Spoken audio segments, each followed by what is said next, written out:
Hello dear student, आप सभी का एक बार फिर स्वागत करते हैं अपने इस यूट्यूब चैनल पे। तो आज की इस वीडियो में हम लोग क्लास 10 सामाजिक विज्ञान का जो सेट नंबर तीसरा है उसका लेक्चर नंबर 2 करने वाले हैं। इसके पीछे मैंने आपको सेट 3 का लेक्चर नंबर 1 दे दिया है, जिसमें मैंने 20 बहुविकल्पीय प्रश्नों को कंप्लीट कर लिया है। यदि अभी तक आपने उस वीडियो को नहीं देखा है तो चैनल में उसका प्लेलिस्ट बना हुआ है, जाकर जरूर देख लीजिए। इसी तरह मैं 2024 के सेट 1 और सेट 2 को पूरी तरह से कंप्लीट करा दिया है, उसको भी आप जाकर जरूर देख लीजिएगा। यदि आप चाहते हैं कि आपका 2025 में सामाजिक विज्ञान में 90 प्लस स्कोर हो तो आप 2024 के 7 सेट को लगा लीजिए। आप इस 7 सेट को लगा के चले गए तो आपका 90 प्लस आने स्कोर नहीं हो सकता है, क्योंकि ये सब रिपीट क्वेश्चन है और ये बार बार रिपीट होते हैं। मोस्ट वांटेड क्वेश्चन होते हैं, इसको आप कर लीजिए, इससे बाहर नहीं जाएगा। ठीक है, तो सभी प्रश्नों को एकदम आराम आराम से कर रहे हैं और एकदम आसान लैंग्वेज में इसका उत्तर मैंने लिखा है। आप वीडियो को अंत तक देखिए और अपने कॉपी पे लिखिए और इसको याद कर लीजिएगा। ठीक है, चलिए वीडियो को स्टार्ट करते हैं। और आपको हम बता दें कि यदि आप मेरी वीडियो को पहली बार देख रहे हैं तो वीडियो को लाइक और चैनल सब्सक्राइब जरूर कीजिएगा। ठीक है, चलिए हम लोग अब अगले प्रश्न को करते हैं। ठीक है, मैंने 20 विकल्प प्रश्न को करा दिया था। ठीक है, अब हम लोग बढ़ते हैं खंड ब में। ठीक है, खंड ब में आपको 21, 22, 23, 24 प्रश्न दिया, मतलब 4 प्रश्न दिया है। ठीक है, और हर एक प्रश्न में अथवा करके एक प्रश्न दिया है। ठीक है, इसमें से इन इन प्रश्नों में से जो सबसे इंपॉर्टेंट होगा, जो 2025 के लिए इंपॉर्टेंट होगा, मैं उसको करा दूंगा। बाकी जो इंपॉर्टेंट नहीं होगा उसको मैं छोड़ दूंगा। ठीक है, तो इसमें से किसी आपको 4 कोई करना है। ठीक है, 4 ज्यादा नहीं करना है। ये नहीं कि आपको 5 आ रहा है तो 5 कर दीजिएगा, 6 आ रहा है 6 कर दीजिएगा, नहीं। आपको 4 ही कोई प्रश्न करना है और प्रत्येक प्रश्न 4-4 नंबर के पूछे गए हैं। ठीक है, चलिए आपको पहला प्रश्न मैं बताता हूँ। पहला प्रश्न क्या है? पहला प्रश्न तो 21 नंबर प्रश्न है कि प्रथम विश्व युद्ध के समय भारत का औद्योगिक उत्पादन क्यों बढ़ा। मोस्ट वांटेड क्वेश्चन बाबू, कि प्रथम विश्व युद्ध के समय भारत का औद्योगिक उत्पादन क्यों बढ़ा। इसका मैं एकदम आसान लैंग्वेज में लिखा है, एक बार आप पढ़ेंगे याद हो जाएगा। ठीक है, चलिए इसका उत्तर देखिए, मैं आपको दिखाता हूँ। ठीक है, उत्तर क्या है यहाँ पर रहेगा कि आपको हेडिंग लगाना है कि प्रथम विश्व युद्ध के दौरान भारत का औद्योगिक उत्पादन बढ़ने के वजह ये रही। ठीक, मतलब निम्नलिखित वजह रही। ठीक है, पहला आपको लिखना है, पहला क्या लिखना है कि भारत में स्थानीय बाजार की मांगों को पूरा करने के लिए औद्योगिक उत्पादन बढ़ा। क्या किएगा? पहला को पॉइंट क्या लिखना है कि भारत में स्थानीय बाजार की मांगों को पूरा करने के लिए औद्योगिक उत्पादन बढ़ा। पहला पॉइंट आपको लिखना है। ठीक है, दूसरा पॉइंट क्या लिखना है? दूसरा पॉइंट लिखना है आपको। ठीक है, दूसरा पॉइंट क्या लिखना है कि भारत में स्थानीय बाजार की मांगों को पूरा करने के लिए औद्योगिक उत्पादन बढ़ा। जैसे कि भारत में जूट बैग, एक जूट बैग होता है, सेना की वर्दी के लिए कपड़ा और टेंट। ठीक है, तो आपको बस इतना ही लिखना है। दूसरा पॉइंट लिखना है कि भारत में स्थानीय बाजार की मांगों को पूरा करने के लिए औद्योगिक उत्पादन बढ़ा। जैसे कि भारत में जूट बैग, सेना की वर्दी के लिए कपड़ा और टेंट।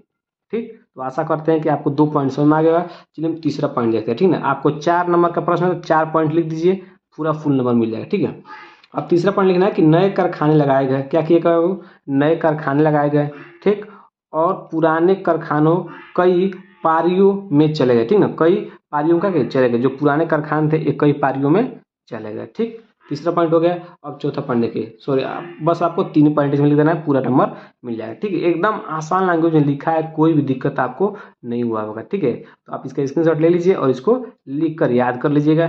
ठीक है, बस आपको 3 पॉइंट लिखना है, पूरा फुल नंबर मिल जाएगा। ठीक है, थोड़ा आप लोग दूर दूर लिखे कॉपी में ताकि जगह ज्यादा ले ले। ठीक है, चलिए अगला पॉइंट, अगला प्रश्न क्या है? अगला प्रश्न है 22 नंबर प्रश्न कर रहा है कि लोकतंत्र शासन की अन्य व्यवस्थाओं से बेहतर है। जो लोकतंत्र जो शासन है वो अन्य व्यवस्थाओं से बेहतर है, स्पष्ट कीजिए। मोस्ट वांटेड क्वेश्चन है। ठीक है, 4 नंबर का प्रश्न है। चलिए इसको भी हम लोग कंप्लीट कर लेते हैं। ठीक है, क्या है ध्यान समझिएगा। आपको लिखना है, हेडिंग लगाना है कि लोकतंत्र अन्य व्यवस्थाओं से बेहतर है, इसके निम्नलिखित कारण है। कितने कारण है? निम्नलिखित कारण है। पहला कारण क्या लिखना है आपको कि लोकतांत्रिक शासन में शासन संविधान के आधार पर होता है। जो लोकतंत्र जो शासन होता है उसमें जो शासन होता है उस संविधान के आधार पर होता है। ठीक ना, पहला पॉइंट। ठीक, दूसरा पॉइंट है कि लोकतांत्रिक शासन में मौलिक व्यक्तिगत अधिकारों की गारंटी होती है। ठीक ना, गारंटी होती है। क्या होती है? लोकतांत्रिक शासन में जो मौलिक व्यक्तिगत अधिकारों की गारंटी क्या होती है? होती है। ठीक है, चलिए अब अगला पॉइंट देखिए। अगला पॉइंट क्या लिखना है कि लोकतांत्रिक शासन में राजनीतिक समानता का स्तर अपेक्षाकृत ऊंचा होता है, ठीक ना, क्या होता है, ऊंचा होता है। ठीक, तीसरा पॉइंट क्या लिखना है कि लोकतांत्रिक शासन में राजनीतिक समानता का स्तर अपेक्षाकृत ऊंचा होता है। ठीक, तीसरा पॉइंट हो गया। चौथा पॉइंट देखिए, चौथा पॉइंट क्या है कि लोकतांत्रिक शासन में स्वास्थ्य और शिक्षा जैसे संकेत पर आधारित मानव विकास बेहतर होता है। क्या होता है बाबू, मानव विकास बेहतर होता है। ये आपके 4 पॉइंट हो गए। चौथा पॉइंट आप ध्यान दीजिएगा कि लोकतांत्रिक शासन में स्वास्थ्य और शिक्षा जैसे संकेत पर आधारित मानव विकास बेहतर होता है। ठीक, ये आपका रहा 22 नंबर प्रश्न। आपको ये वाला लिख देना इस तरह। ठीक है, आप इसके चाहे तो स्क्रीनशॉट ले लीजिए और इसको कॉपी में लिख लीजिएगा। ठीक है, चलिए हम लोग इस तरह अगला प्रश्न देखते हैं। अगला प्रश्न क्या है, जो 23 नंबर प्रश्न है कि 23 नंबर प्रश्न है, इसमें 2 करके दिया है। ठीक है, इसमें से मैं ये वाला करा देता हूँ, इंपॉर्टेंट प्रश्न है, अथवा करके जो दिया है कि भारत में रेल परिवहन के विकास पर प्रकाश डालिए। जो रेल परिवहन है उसके विकास पर क्या डालना है आपको, प्रकाश डालना है, मतलब संक्षिप्त टिप्पणी लिखना है इस पर।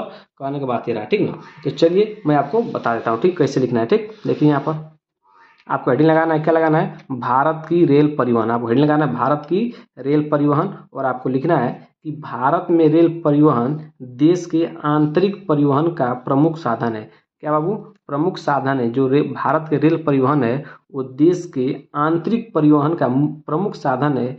यह देश की भौतिक परिवहन जो ये होता है, ये देश के भौतिक परिवहन प्रणाली का नींव है। ठीक है, भारत में रेल परिवहन का नेटवर्क संयुक्त राज्य अमेरिका, मोस्ट इंपोर्टेंट पॉइंट है, इस पर ध्यान दीजिएगा कि जो भारत में रेल परिवहन का नेटवर्क है ये संयुक्त राज्य अमेरिका और चीन के बाद दुनिया में तीसरा सबसे बड़ा है। ठीक ना, जो भारत में जो रेल परिवहन है ये अमेरिका और चीन के बाद, ठीक है, दुनिया में तीसरे सबसे बड़ा स्थान पर आता है। ठीक, कह रहा है कि रेल परिवहन यात्रियों और माल को ले जाने का साधन है।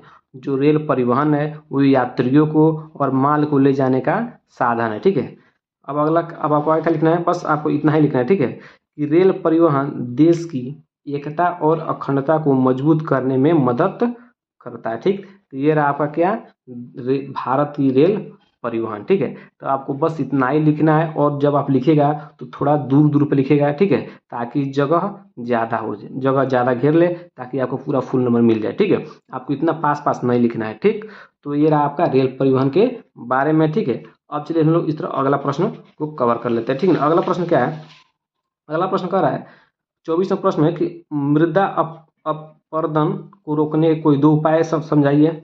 ठीक, सुझाइए, या अथवा दिया है कि चतुर्थक क्षेत्र अन्य क्षेत्रों से कैसे अलग है। 2 उदाहरणों सहित इसकी व्याख्या कीजिए। मोस्ट वांटेड क्वेश्चन है चतुर्थक क्षेत्र। ठीक है, एक होता है तृतीयक क्षेत्र जो पिछले वाले सेट में दिया था, अब इसमें दे दिया है चतुर्थ क्षेत्र। ठीक है, तो मैं तृतीय क्षेत्र को बता दिया था, अब इसमें मैं आपको चतुर्थक क्षेत्र का बता देता हूँ। ठीक है, ताकि इससे बाहर आपको नहीं जाएगा। ठीक है, चलिए आपको लिखना कैसे वो मैं आपको यहाँ पर बता देता हूँ। ठीक है, देखिए आपको लिखना है, देखिए आपको कैसे लिखना है, आप ध्यान से समझिएगा। ठीक, लिखना है आपको कि चतुर्थक क्षेत्र अन्य क्षेत्रों से कई तरह से भिन्न है, कई तरह से भिन्न है। ठीक है, क्या लिखना है, पहला लिखना है कि चतुर्थक क्षेत्र ज्ञान आधारित आर्थिक सेवाएं प्रदान करता है। जो अभी एक इम्पोर्टेंट क्वेश्चन बताऊंगा आपको अंत में। ठीक है, जो मोस्ट वांटेड क्वेश्चन होने वाला है 2025 के लिए। ठीक है, तो आप वीडियो को अंत तक जरूर बन रहिएगा। ठीक है, चलिए पॉइंट देखिएगा कि चतुर्थक क्षेत्र ज्ञान आधारित आर्थिक सेवाएं प्रदान करता है। ठीक, दूसरा पॉइंट है कि चतुर्थक क्षेत्र में अनुसंधान